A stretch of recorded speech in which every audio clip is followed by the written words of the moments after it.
ရေထဲကနေတက်လာတဲ့ရေသူမရဲ့အမီးဟာအားလုံးရဲ့ရှေ့မောက်မှာတင်ဖြည်းဖြည်းချင်းခြေထောက်အဖြစ်ပြောင်းလဲသွားခဲ့တာကြောင့်လူတိုင်းပါဆက်ဟောင်းသားဖြစ်သွားကြပါတယ်။ဘယ်သူမှလည်းဒီလိုမြင်ကွင်းမျိုးကိုယုံနိုင်စွမ်းမရှိကြပါဘူး။လွန်ခဲ့တဲ့တညကတင်ပင်လယ်ဓားပြတွေဟာထာဝရနုပြိုစေးစမ်းရည်တွင်ကိုရှာဖွေဖို့ရေသူမတွေကျစားရဝိုက်ကပ်ပင်လယ်အော်ကမ်းခြေကိုရောက်ရှိလာခဲ့ကြတာပါ။ကျေပြောလာတဲ့ပင်လယ်ပြင်ကြီးထဲမှာတာယာလုံးနဲ့တချင်းတန်ဆန်ပေါ်ထွက်လာပြီးတဲ့နောက်ရေသူမတကောင်ဟာပင်လယ်ဓားပြတွေစီတဖြည်းဖြည်းတိုးကပ်လာခဲ့ပါတယ်။အလွန်လားပါတဲ့အမျိုးသမီးတယောက်ကိုမြင်လိုက်ရတာကြောင့်တင်မောသားတယောက်ဟာမိန်မောသွားပြီးရေရဲဆွဲခေါ်တာကိုခံလိုက်ရတော့မလို့ဖြစ်သွားခဲ့ပါတယ်။ကံကောင်းကျင်တော့အနာကရဲဘော်တယောက်ကအချိန်မီလန့်ဆွဲလိုက်လို့လွတ်သွားခဲ့တာပါ။အဲ့ဒီနောက်မှာတော့အဲ့ဒီရေသူမဟာတချင်းဆက်တင်တီဆိုလိုက်ပါတော့တယ်။သူမရဲ့တချင်းတန်ကြောင့်အခြားရေသူမတွေပါအမြောက်များရောက်ရှိလာခဲ့ကြပြီးအစကတင်မောသားဟာရေသူမရဲ့ညှို့တက်ကိုမလုံဆန်နိုင်တော့ပဲပင်လယ်ထဲကိုတဖြည်းဖြည်းဆွဲချခြင်းခံလိုက်ရပါတယ်။ရေအောက်ထဲရောက်သွားတဲ့အခါမှာရေသူမဟာသူမရဲ့ထက်မြက်လာတဲ့ဆွဲသွားတွေကိုဖော်ထုတ်ပြီးထိုတင်မောသားကိုကိုက်ဆွဲဖို့စူးစမ်းပါတော့တယ်။ဒါပေမဲ့တင်မောသားကလျင်မြန်စွာတုတ်ပြန်လိုက်ပြီးတက်မနဲ့ရေသူမကိုရေရဲပြန်ရိုက်ချလိုက်ပါတယ်။ဒီလိုရက်ကြောင့်ဒေါသထွက်သွားကြတဲ့ရေသူမတွေဟာပင်လယ်ဓားပြတင်မောကိုအပြင်းထန်စတင်တိုက်ခိုက်ကြပါတော့တယ်။ဒီလိုကြောက်စရာကောင်းတဲ့တပ်တော်တွေရဲ့တိုက်ခိုက်မှုကြောင့်ပင်လယ်ဓားပြတွေဟာတယောက်ပြီးတယောက်ရေရဲဆွဲချခံလိုက်ရပါတယ်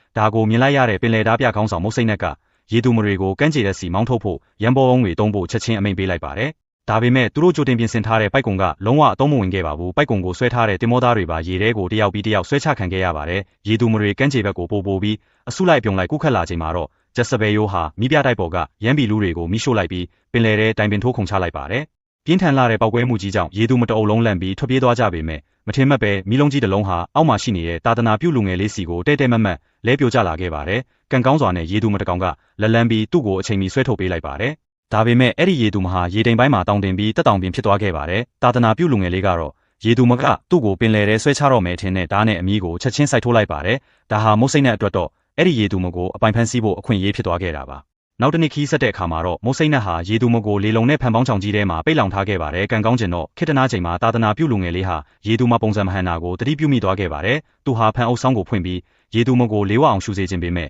စောင်းချက်နေတဲ့ပင်လယ်ဓားပြကပြက်ပြက်သားသားညှင်းဆန်ခဲ့ပါတယ်။ဒါကိုမြင်တော့တာသနာပြုလူငယ်လေးဟာအဆောင်ဓားပြရဲ့ခါကဓားကိုတိတ်ဆိတ်နှုတ်ယူလိုက်ပြီးဖန်အုပ်ဆောင်ကိုအမြန်ဆုံးမထိုးဆွဲကလောဖွင့်လိုက်ပါတော့တယ်။